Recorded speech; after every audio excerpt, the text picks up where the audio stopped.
I was brushing my hair when Daniel knocked and peeped in. "Babe," he said gently, "we need to talk." My heart tightened. Did he find out? "I get a call from the children's clinic," he continued. "There's been a measles outbreak at Liam's daycare. They want us to come in for a quick immunity screening for both boys."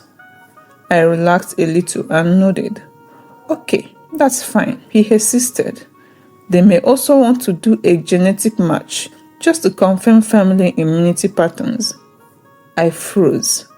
"Genetic match?" I repeated slowly. "Yes, just routine," he said casually. "Nothing to worry about." Routine. That word hits me like cold water. There was nothing routine about what could happen if that DNA test revealed the truth. I forced a smile. "All right, we'll go together." He kissed my forehead and left. The moment he shut the door, I fell to my knees and broke down.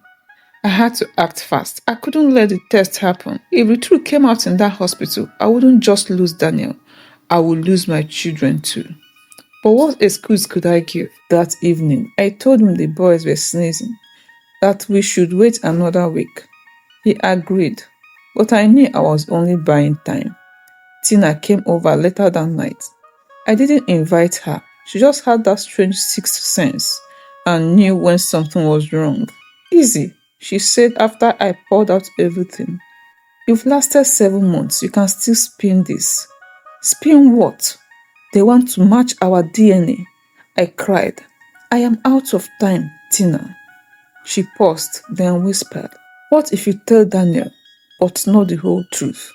Say you used a fertility clinic. Say it was a sperm donor. Say anything that keeps you from telling him you slept with a man behind his back." My mind spun. Could I really lie my way out of a lie?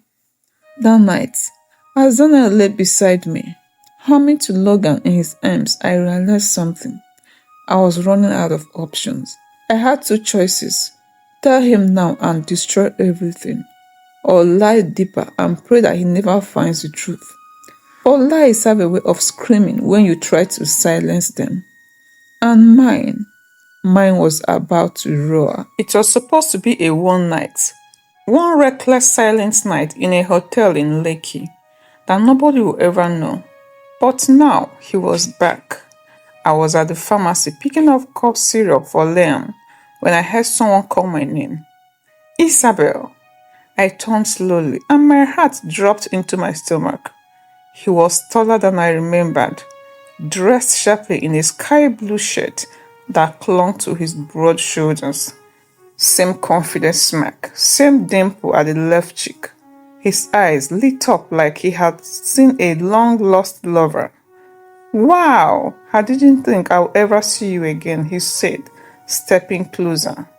Still as beautiful as that night. I blinked rapidly, panic rising like an acid in my throat. "What are you doing here?" I whispered sharply, glancing around to make sure no one heard him. "I live here now. I got transferred from Port Harcourt, but I'm back in Lagos permanently. I've been thinking about you, Isobel." "Stop it! Stop it!" I snapped. That night meant nothing. He chuckled softly, then tilted his head. "Nothing? Then how come those boys on your WhatsApp status look exactly like me?" I froze. "You've been stalking me?" I asked, my voice breaking. He smiled again, but this time there was something darker behind it. "They are mine, aren't they?" My leg went weak. I clutched the counter to steady myself. No one around us seemed to notice the war happening in my chest. "You listen to me and listen very well," I said under my breath. "You will never come near those boys. Ever." He leaned closer, his voice suddenly cold. "You made me a father, Isabel. You don't get to decide that alone." I left the pharmacy in a daze, my bag forgotten on the counter. The rest of the day was a blur. Daniel noticed. "You okay, babe? You've been quiet all evening." I forced a smile. "Just tired." But that night I couldn't sleep. I watched the twin in their crib and all I could think about was the man from that hotel room. the man who now had the power to ruin my life. What if he told Daniel? What if he came for custody? What if the lie explodes in my face? I wanted to run, but where? The next morning, Daniel kissed me goodbye before heading to work. As he opened the door, he paused. Oh, I forgot to tell you. The clinic rescheduled the boys' appointment. They'll be expecting us tomorrow morning. My heart stopped. Tomorrow? Everything I had been running from was now 24 hours away, and I still hadn't told him. The next morning arrived like Judgment Day. I dressed the twins in matching red rompers with Mommy's Sunshine printed on the front.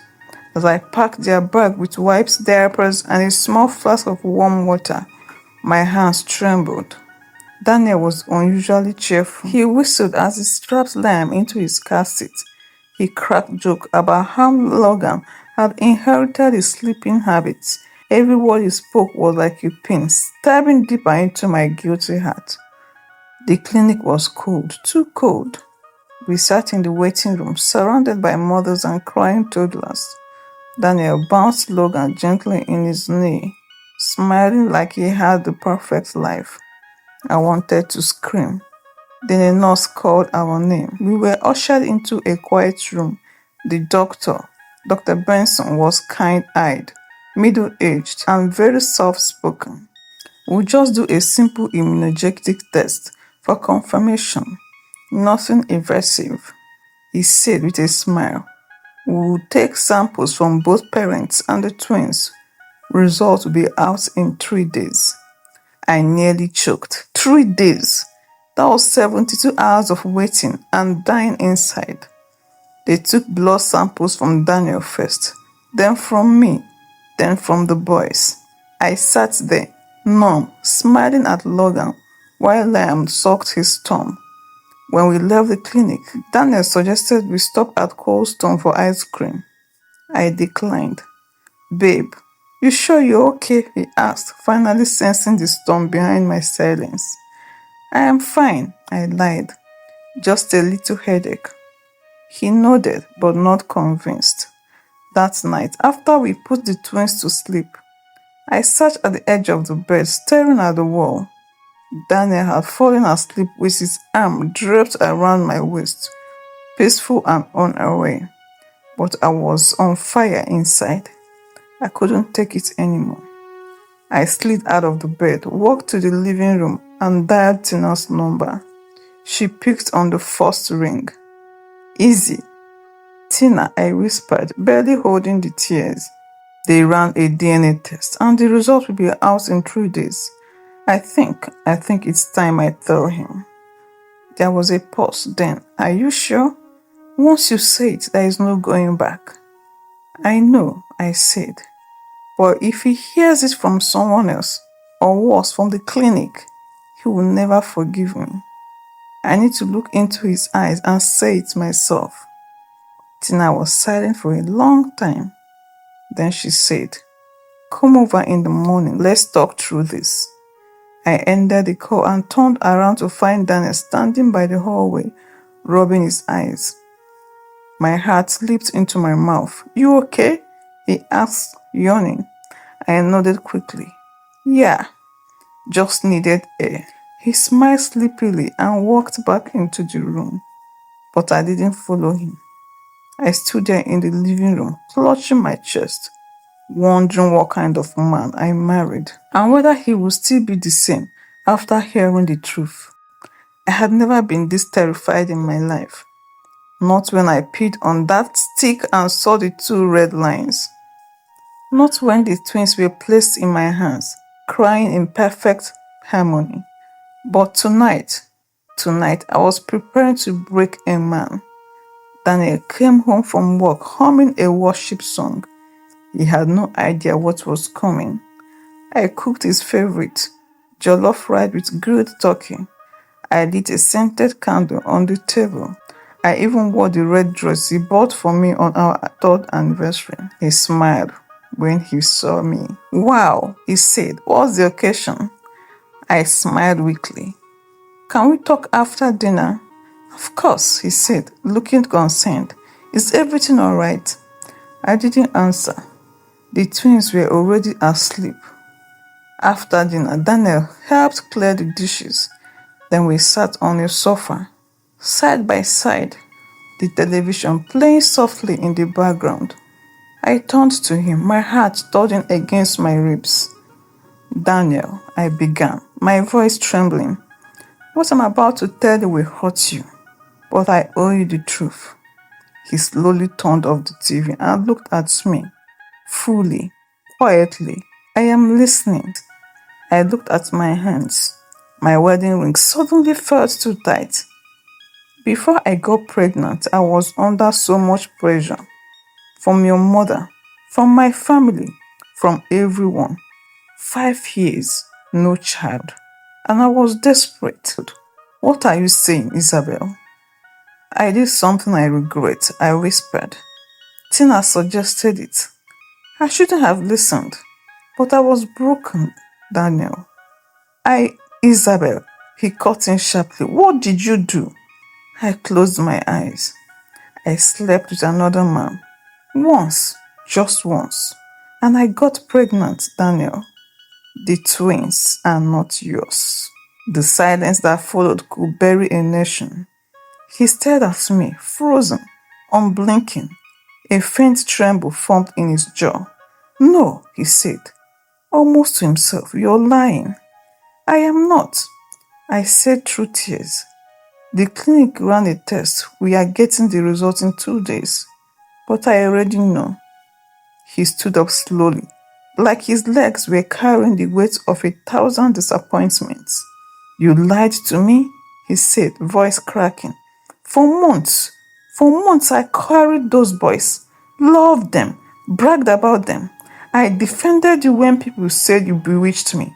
Isabel, you lied to me. I stood too. Daniel, I was going to tell you. I wanted to. But you were so happy. I didn't know how to ruin that. You already did. The tears came in torrents. I didn't mean for it to happen. I love you, Daniel. I love our boys. Yes, our boys, because you raised them. You named them. He turned his back on me and walked towards the door. Daniel, please, I cried, grabbing his arm.